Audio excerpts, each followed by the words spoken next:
Kalau hanya sekedar rilis, itu nggak cukup Farida. Karena si energi uang ini dia berkorelasi atau dia beririsan dengan energi harmoni terhadap relationship kita. Jadi kalau dia udah rilis tapi dia belum sending love ke ring satu dia, bagaimana hubungan dia sama ibu dia? Damai nggak? Baik nggak? Enggak teh aku berantem. Berarti itu menghalangi rezeki uang kamu. Uang kami dibawa lari orang 40 juta, keuangan amburadul, semua udah aku lakuin teh, tapi kenapa ya kok nggak seperti teman-teman yang lain?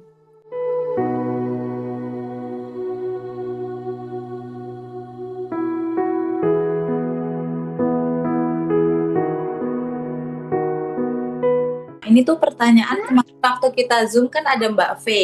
Nah, itu Mbak V sempat ngetik pertanyaan di chat itu loh, yang ada titipan pertanyaan dari teman-teman AR katanya. Pertanyaannya gini teh. Di AR kan diajarkan tentang mengisi buku syukur, data baru, dan goals. Tetapi bagaimana dengan takdir Tuhan yang diberikan kepada saya? Bagaimana taunya bahwa apa yang saya tulis di goals tidak bertentangan dengan takdir Tuhan?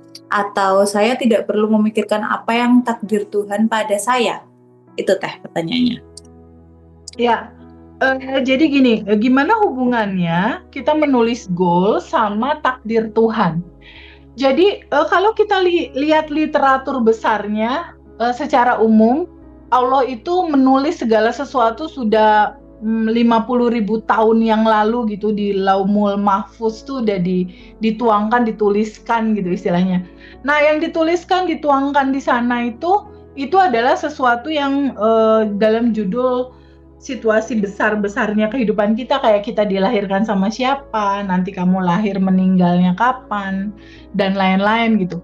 Tapi ada beberapa takdir, kodok dan kodar itu bisa berubah gitu.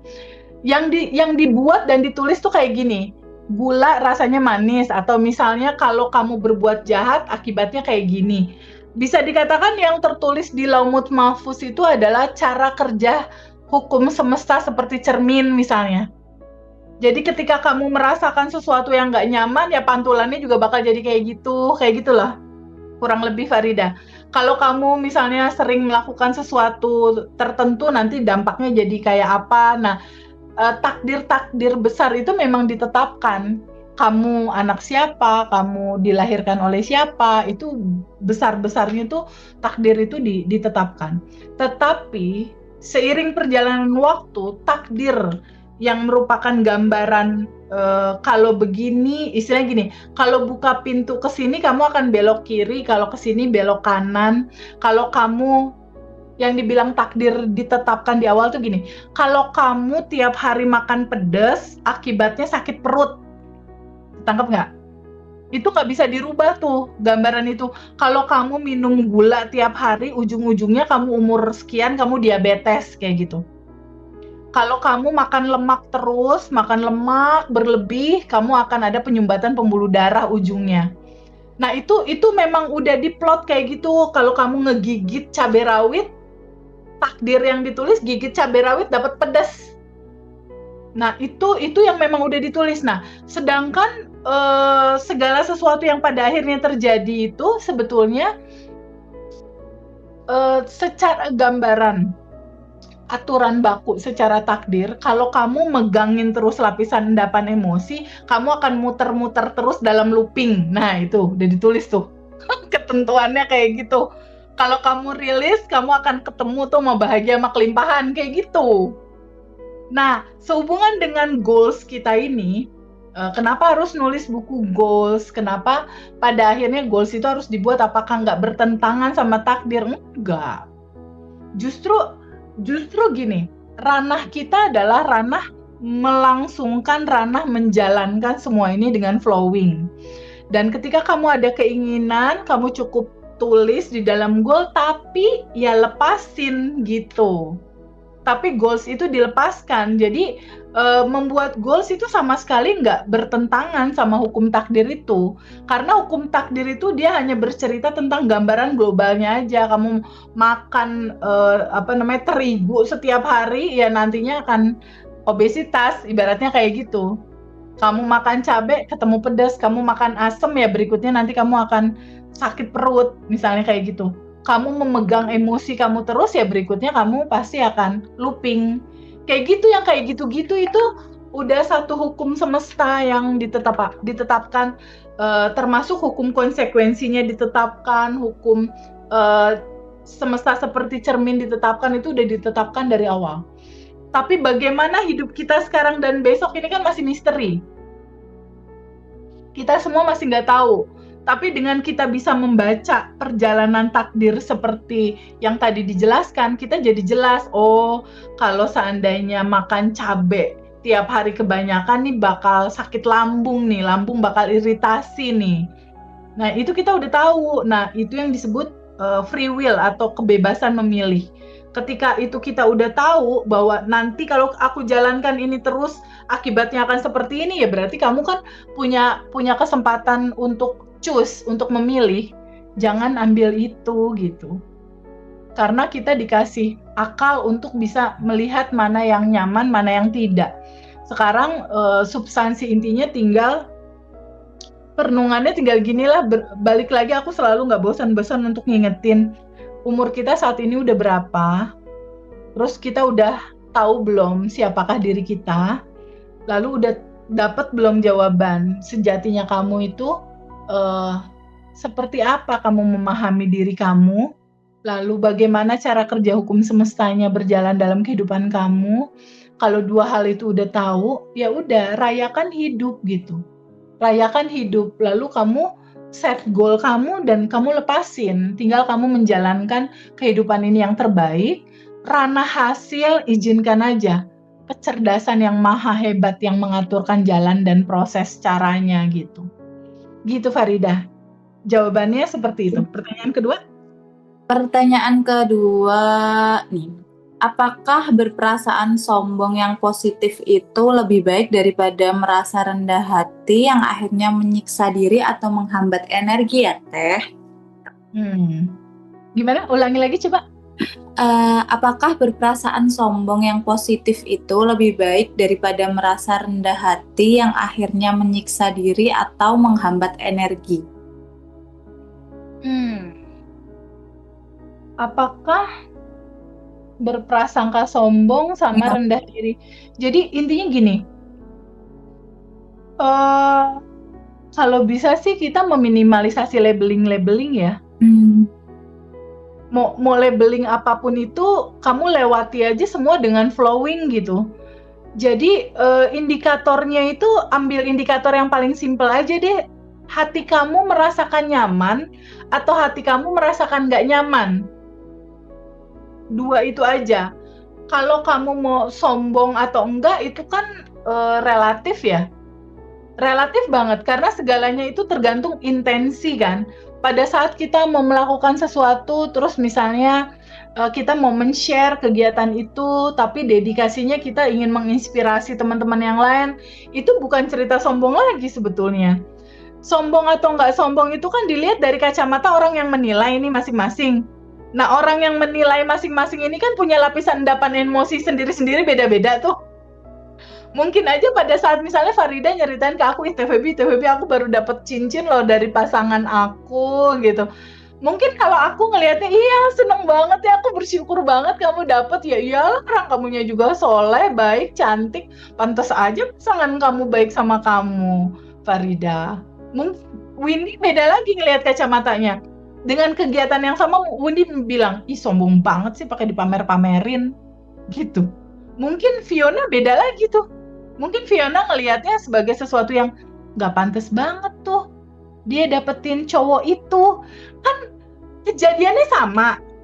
Bener nggak? Ini responnya beda-beda nih. Kan tergantung daleman masing-masing berarti itu. Jadi maksudnya nggak usah dipikirin ini mana yang lebih baik, nggak usah. Biar energi kamu nggak terlalu mencar kemana-mana gitu. Jadi dua aja deh kita pisahinnya antara nyaman nggak nyaman. Kalau nyaman terusin, kalau nggak nyaman rilis, udah gitu aja. Kalau nyaman enjoy, nikmati. Kalau misalnya ada yang nggak nyaman, ya udah kamu duduk aja untuk menyambut, menerima, mengalirkan, melarutkan, udah gitu aja. biar kita nggak terlalu muter-muter sama pertanyaan. Gimana kalau energinya kita pakai aja untuk tabungan semesta, banyakin. Gitu, Farida. Oke, terus ke pertanyaan selanjutnya, ini kayaknya banyak juga sih yang tanya. Dan kayaknya teman-teman juga udah tahu jawabannya. Cuman mungkin biar lebih afdol aja ya, biar Teh Feby aja yang jawab, biar lebih paten gitu. Pertanyaan ketiga, Teh, kan kuantum jam itu membayangkan seolah-olah terjadi. Tapi setelah itu kok harus di let it go? Itu gimana ya maksudnya, Teh? Gitu, Teh, pertanyaannya. Iya, sayang. Jadi, semesta itu memang seru dan luar biasa. Ketika kamu pegangin, artinya kamu merasa mampu untuk melakukan itu. Kamu melekat dengan itu. Nah, ketika kamu melekat dengan itu, getaran frekuensi semestanya merasakan itu ada getaran kekhawatiran, getaran pengen buru-buru, getaran nggak sabar. Ketika kamu megangin, ini kapan sih jadinya, ini bisa nggak ya, aduh mungkin nggak ya, aduh kayaknya aku gini. Kan pasti gitu tuh, banyak getaran keluhan di situ. Ketika kamu nggak lepasin goal kamu itu, kamu berada di frekuensi yang rendah akan goals itu. Tapi melepas itu artinya sebetulnya pemahaman intinya itu adalah penyerahan total, kepercayaan total, keyakinan total dalam pemahaman kita percaya bahwa sebenarnya ini udah ada dan tersedia goal kita ini, dan kita lepaskan karena kan ada kuasa yang maha cerdas yang ngatur. Kalau kita pegangin terus kan tentunya banyak keterbatasan tuh di sisi kitanya. Kenapa nggak kita lepasin aja, biar yang maha cerdas, yang maha tanpa batas, yang mengaturnya. Kira-kira kalau pikiran kita berbanding dengan kecerdasan semesta tanpa batas, itu hasilnya akan lebih sempurna yang mana, Farida? Yang kedua. Pastinya lebih sempurna yang kedua.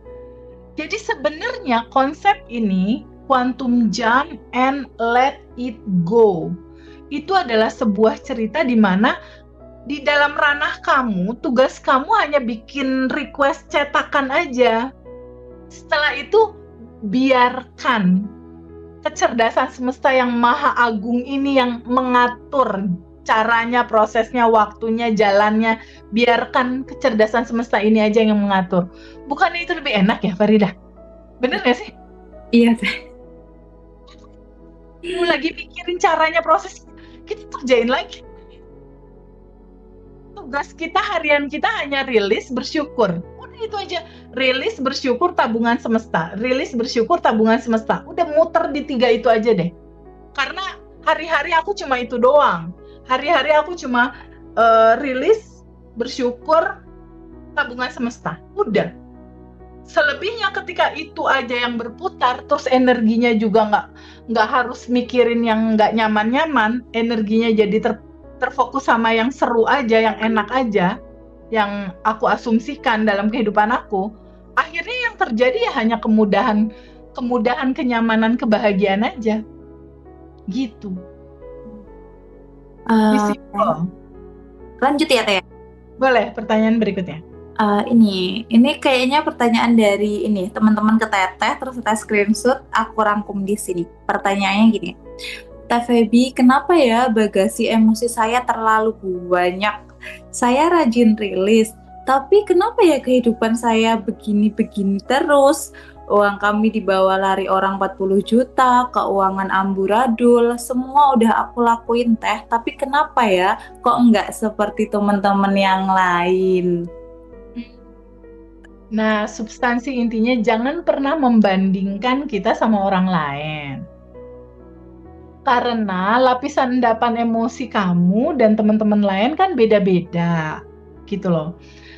Karena gini, pada saat teman bertanya, Teh kenapa ya aku udah rajin rilis, tapi kok belum ada manifestasi? Kita lihat lagi, umur kita saat ini berapa? Kayak misalnya Windy masuk di 30 sekian misalnya. Windy udah berapa, Win? 40 atau 30 kah? 45 teh. Oke, Windy 45, aku 48, Fiona 47 kalau nggak salah. Farida 20 kah? 25. Masya Allah. Nyambungin umur. Unyu. Farida 25. Nah, di umur Farida yang 25 aja, Farida bisa ngerasain nih lapisan endapan emosinya pasti banyak kan? Banget. Itu 25 Farida, apalagi 48, apalagi ibu itu. Farida, aku mau tanya, Farida kalau di rumah Farida nyapu sehari berapa kali? 3-4 kali karena punya bocil. Tuh, 3-4 kali. Terus lapisan endapan emosi dirilisnya? Kamu kebayang nggak? Wah, kamu kalau nggak disapuin itu debunya kan pasti berasa kan? Iya. Debu itu seperti lapisan endapan emosi yang kamu masukin terus setiap hari lewat 5 panca indera kamu.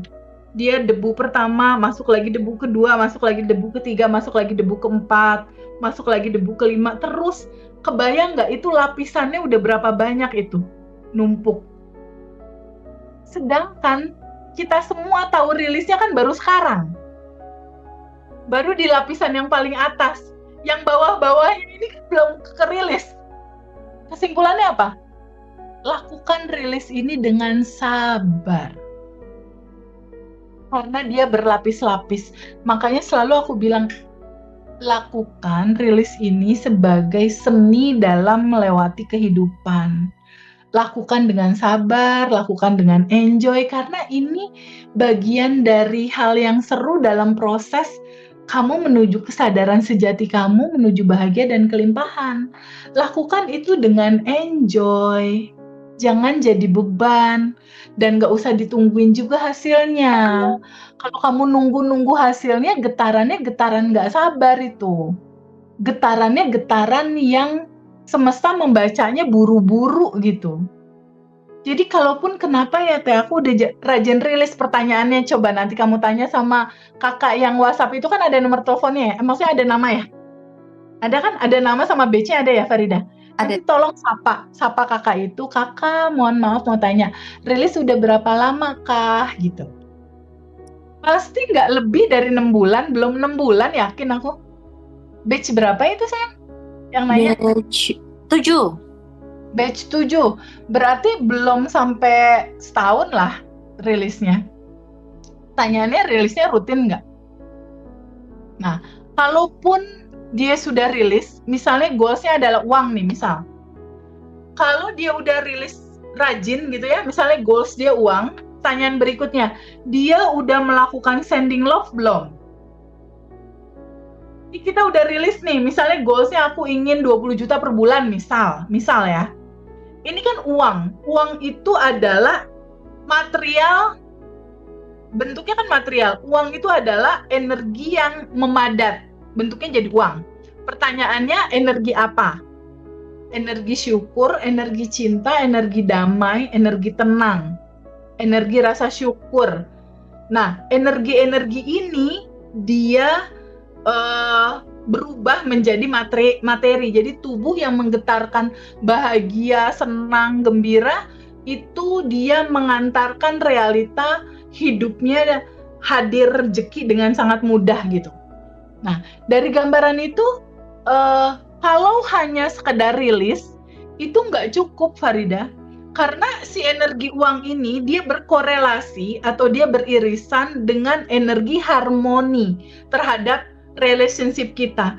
Jadi kalau dia udah rilis tapi dia belum sending love kering satu dia, bagaimana hubungan dia sama ibu dia? Damai nggak? Baik nggak? Enggak Teh, aku berantem. Berarti itu menghalangi rezeki uang kamu.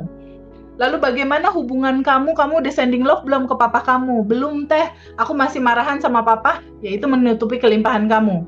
Lalu yang berikutnya, bagaimana hubungan kamu sama pasangan kamu? Udah selaras belum? Udah happy belum? Oh enggak Teh, justru sama suami aku tuh aku berantem melulu. Yo wes, itu sebabnya kenapa manifestasi kamu belum terwujud. Jadi ini kunci ya. Release dan sending love ini satu paket, nggak bisa dipisahin.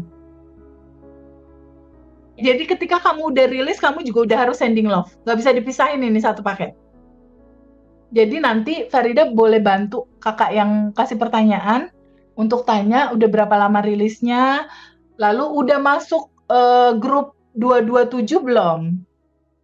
Udah masuk grupnya Mbak Fiona sama Mbak Juju belum? Untuk gabung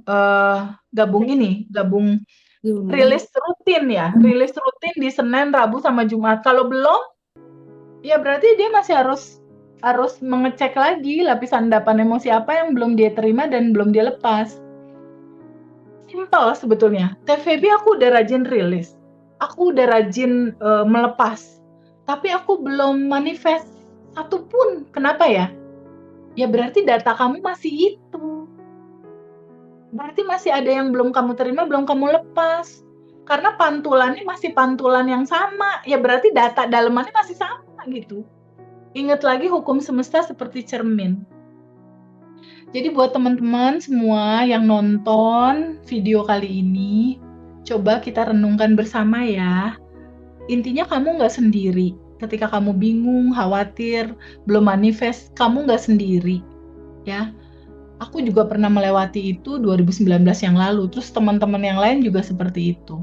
Ayo bareng-bareng kita sadari siapa diri kita, bagaimana cara kerja hukum semesta berjalan dalam kehidupan kita, bagaimana pada akhirnya pola manifestasi itu terjadi. Nggak bisa manifestasi terjadi tanpa kamu tahu gambaran dalaman kamu udah berubah atau belum. Karena realita kamu itu sesuai dengan pantulan dalam gitu ya. Jadi kamu coba tolong diri kamu sendiri dengan cara banyak-banyak bersyukur dan jadikan rilis sebagai lifestyle hidup kamu. Gitu. Masih ya pertanyaannya. Oke, next ya Teh ya. Oke. Ini agak panjang ya. Teh, aku ada satu yang susah banget untuk dilepasin. Bahkan ngeliat notif pesan atau muncul nama ibu saya langsung mau nangis, sakit hati banget. Saya kira selama ini saya udah bisa memaafkan karena beliau sudah biasa, udah komunikasi aja. Tapi sejak bulan kemarin kita ketemu, rasa itu muncul lagi, rasa sakit hati, rasa kecewa, dan saya langsung nangis sampai saya akhirnya memilih untuk memblokir komunikasi saya dengan ibu saya. Karena saya benar-benar tertekan Teh. Saya udah rutin rilis tiap pagi dan malam menjelang tidur. Secara umum, kehidupan saya udah mulai tenang, udah rileks. Tapi yang satu itu aja yang masih susah. Saya harus gimana ya, Teh? Iya, sayang. Kamu ada kendala komunikasi dengan ibu yang melahirkan kamu. Ini unik banget sih, sayang. Unik sebetulnya. Jadi gini, oke, kamu blokir ibumu sementara ini, oke, situasinya seperti itu. Nanti Farida itu ada nama alumni berapa ada ya? Ada Teh. Nanti tolong dijapri, dia udah gabung ke grup rilisnya Mbak Fiona belum? Kalau belum, kasih linknya untuk gabung ya. Karena itu ada luka masa kecil yang belum lepas itu. Jadi prosedur utamanya sama seperti pertanyaan yang tadi yang pertama. Dia tetap harus duduk sama rasa itu, betul-betul hanya merasakan rasa, mau dia nangis, mau dia kesel, dia harus duduk dulu. Duduk untuk melarutkan. Nah itu mungkin nanti Mbak ini bisa dibantu sama Mbak Fiona deh kayaknya, handle-nya. Ya bantu untuk diri sendiri. Mbak ini harus bantu diri sendiri untuk terbebas gitu. Kalau dia masih memegang kemarahan sama ibunya, siapapun ya, nggak hanya alumni yang saat ini tadi bertanya. Jika kamu masih memegang terus kemarahan, artinya kamu belum sepenuhnya mengerti tentang bab 1. Belum mengerti sepenuhnya tentang bab 1 berarti. Bab 1 materi kita itu adalah tentang siapakah diri kamu. Ya. Siapakah dirimu? Kamu adalah percikan ruhnya yang tanpa batas dan berkelimpahan. Kamu adalah itu. Sekarang Farida kalau aku tanya, Farida, ketika kamu tahu Farida siapakah dirimu, kamu adalah percikannya, berisi cinta tanpa batas. Kira-kira percikan ruhnya mungkin gak sih masih nyimpen-nyimpen kesel? Enggak. Kamu bukan tubuh, kamu bukan emosi, kamu bukan pikiran, sayang. Mundur satu langkah. Farida telepon dia juga boleh deh, bantu deh. Suruh dia mundur satu langkah. Nah, ini ada kekesalan, ada kemarahan, ada kebingungan, ada kecemasan. Ada luka batin yang besar di sini. Selama ini kan dia gini nih, megangin terus kan. Suruh dia mundur satu langkah, Farida. Mundur satu langkah. Dan kasih jarak. Kasih jarak. Lihat emosi itu. Jadi sebagai ruang kesadaran. Jadi izinkan dia menjadi ruang kesadaran. Mundur satu langkah dan ngeliat, ada emosi itu. Lalu tanya, kamu emosi kesel dan marah itu atau kamu adalah percikan ruhnya yang sadar melihat itu ada? Kamu emosi itu atau kamu yang sadar? Tanya aja dulu itu. Nanti kalau dia bisa jawab, ya udah pelan-pelan rilisnya akan sangat mudah. Itu pertama, kamu harus rilis. Kedua, kamu udah sending love belum sama ibu? Yang bikin kamu marah, bikin kamu kesel, bikin kamu ke-trigger. Sending love, bukan sebagai tubuh gitu loh. Tapi sebagai percikan ruhnya yang selalu memberikan cinta. Saran aku kayaknya dia rilis 1 kali, sending love tiap hari ke ibu dia. Sending love-in tiap hari, kirimin cinta ke ibu. Karena sebetulnya realita hidup yang kamu jalani sekarang sebagai realita, itu kan cuma pantulan dalam. Ada luka-luka masa kecil di situ. Ada ketakutan, kebingungan, keresahan di masa kecil saat itu. Ada luka batin di situ, entah pada saat kecil ada terjadi apa gitu. Jadi kemarahan, kesedihan di masa kecil itu coba rilis dulu. Duduk dulu sama rasa itu. Coba Farida yang follow up aja, bantuin dia rilis pakai cara yang barusan aku kasih tahu. Suruh mundur 1 langkah. Pertanyaan selanjutnya ini. Teh, bagaimana ya kalau pasangan atau suami kita tuh sering tidak sejalan, frekuensi tidak selaras, dan orangnya emosian? Kadang rasanya pengen pisah aja. Gimana ya, Teh? Pasangan. Nah, pahami lagi. Hukum cermin Farida juga sebenarnya bisa jawab. Anak-anak reuni, anak-anak alumni yang lama udah pasti bisa jawab ini. Jika pasangan kamu ngeselin, nyebelin, greget misalnya gitu pasangan itu. Sadari bahwa dia adalah diri kamu sendiri dalam bentuk yang lain. Aku pernah waktu itu nerangin, kalau nggak salah sempat aku bagiin nggak ya, yang endapan emosi kamu terhadap ayah itu jadi suami. Your daddy become your husband. Nanti aku kirimin deh videonya, ntar kita sebarin ke seluruh batch ya. Bahwa ketika kamu masih berada pada satu sisi pasangan kamu seperti itu, dia hanya tukang pos, sayang. Ya, sekali lagi siapapun yang menonton video ini, teman-teman, mungkin teman-teman mengalami hal yang sama seperti teman yang memberikan pertanyaan ini. Pahami bahwa orang-orang yang hadir dalam kehidupan kamu saat ini, entah itu dia nyebelin, entah itu dia ngeselin, entah itu dia bikin kamu marah, kesel, dan lain-lain, itu adalah tukang pos. Mereka itu adalah tukang pos yang sang pengantar pesan untuk memberitahu ke kamu masih ada lapisan endapan emosi yang belum kamu terima, belum kamu lepas pada saat kamu kecil. Jadi jauh sebelum kamu ketemu pasangan kamu ini, lapisan endapan emosi itu udah ada sedari kecil. Sehingga endapan emosi yang ada itu, dia itu mengundang realita kamu seperti ini. Jadi bukan suami kamu yang bikin kesel sebenarnya, tapi lapisan endapan emosi kamu ini udah terlanjur ada di tubuh kamu, dan lapisan endapan emosi inilah yang mengundang dia hadir dalam kehidupan kamu. Gitu. Sama seperti yang berkali-kali aku selalu cerita, hukum cermin. Farida rambutnya berantakan, diri-diri. Farida ngaca. Pas ngaca, loh, kok aku nggak cantik ya? Rambutku kok gini? Yang Farida harus lakukan ngelapin kacanya atau nyisir? Nyisir. Sama seperti ibu tadi, ketika realitanya nggak enak, sama seperti dia ngaca, kok nggak bagus ya realita hidupku, kok pasangan aku gini ya.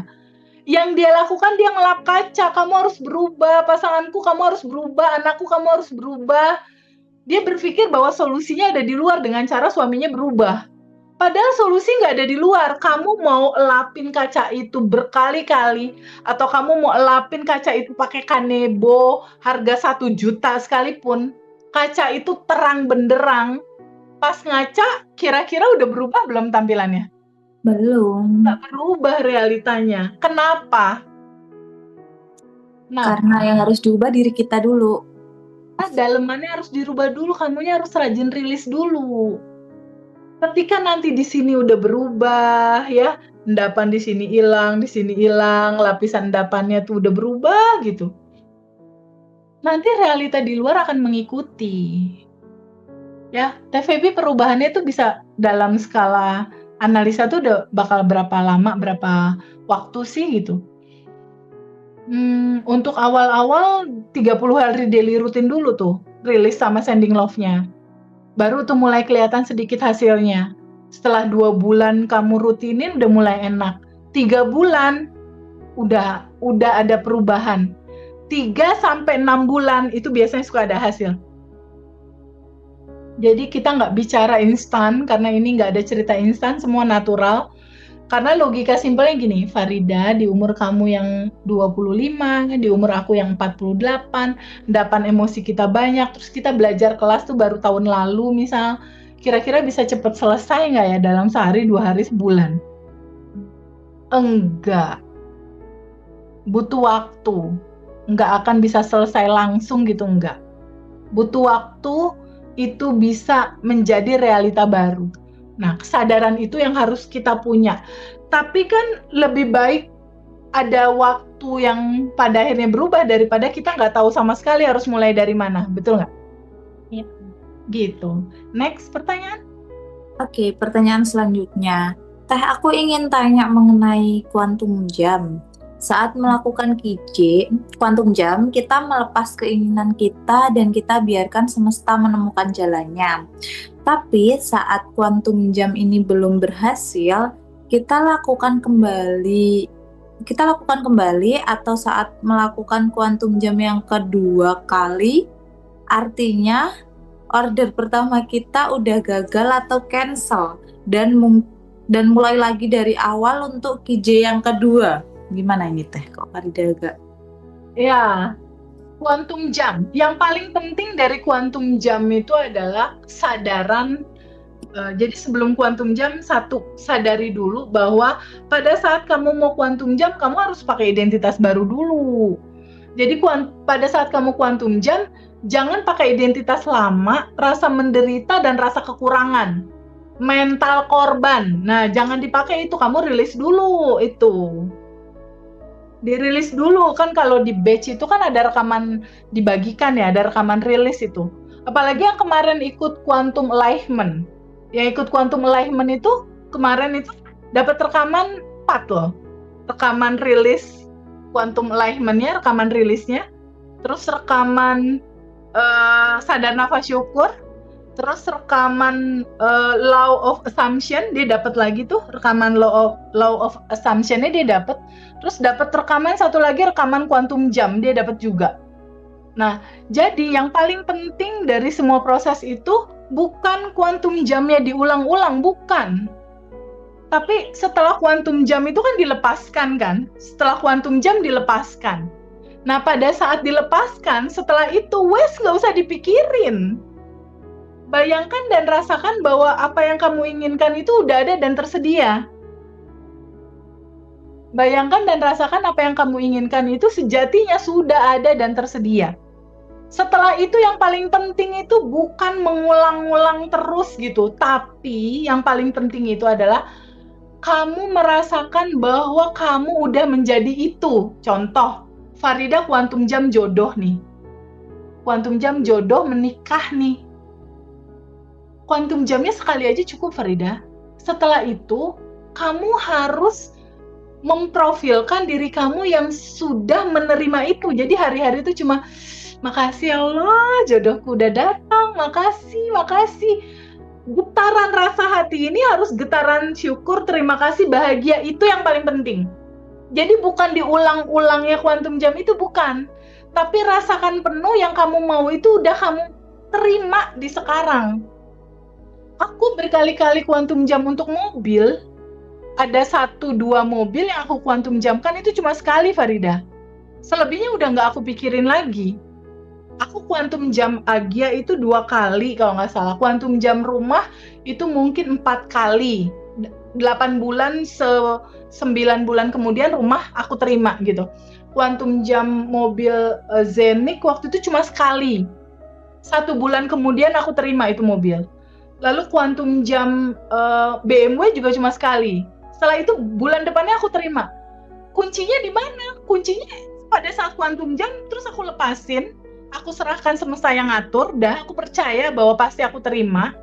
Setelah itu hari-hari aku cuma pada saat suamiku jalan sama aku berdua nih, aku di sebelah suamiku nyetir, aku merem, aku bayangin, aku yang lagi nyetir BMW, makasih ya Allah, makasih. Kuncinya ada di istilah di luar itu, law of becoming. Istilah di luar tuh kamu udah menjadi itu, kamu udah menerima itu, kamu udah menjadi itu. Contoh Windy nih, Windy ada kendala kesehatan soal jantung. Quantum Jamin sehatnya sekali aja, tapi hari-hari Windy itu pagi-pagi dia harus gini, ya Allah makasih aku udah sehat.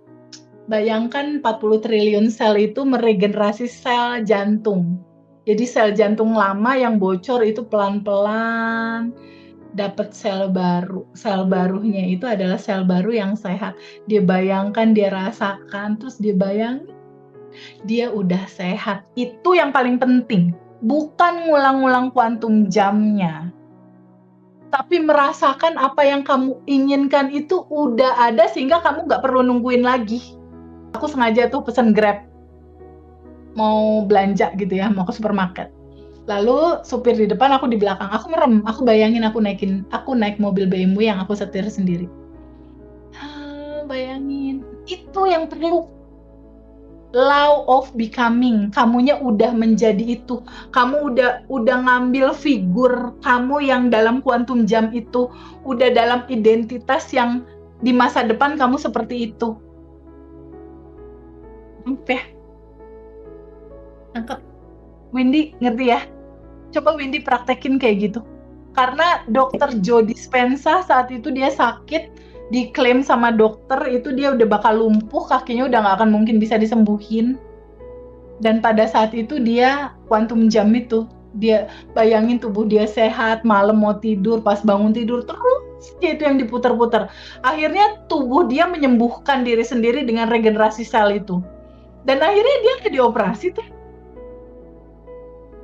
Dan normal tuh berjalan, bahkan sekarang jadi motivator dunia itu, Joe Dispenza. Dan ada bukunya Windy, kayaknya perlu baca deh. Ya, apa judulnya? Nanti aku fotoin ya, dan aku share di grup nanti. Ya. Ada di Tokopedia atau di mana gitu dijual bukunya. Gitu. Farida, next.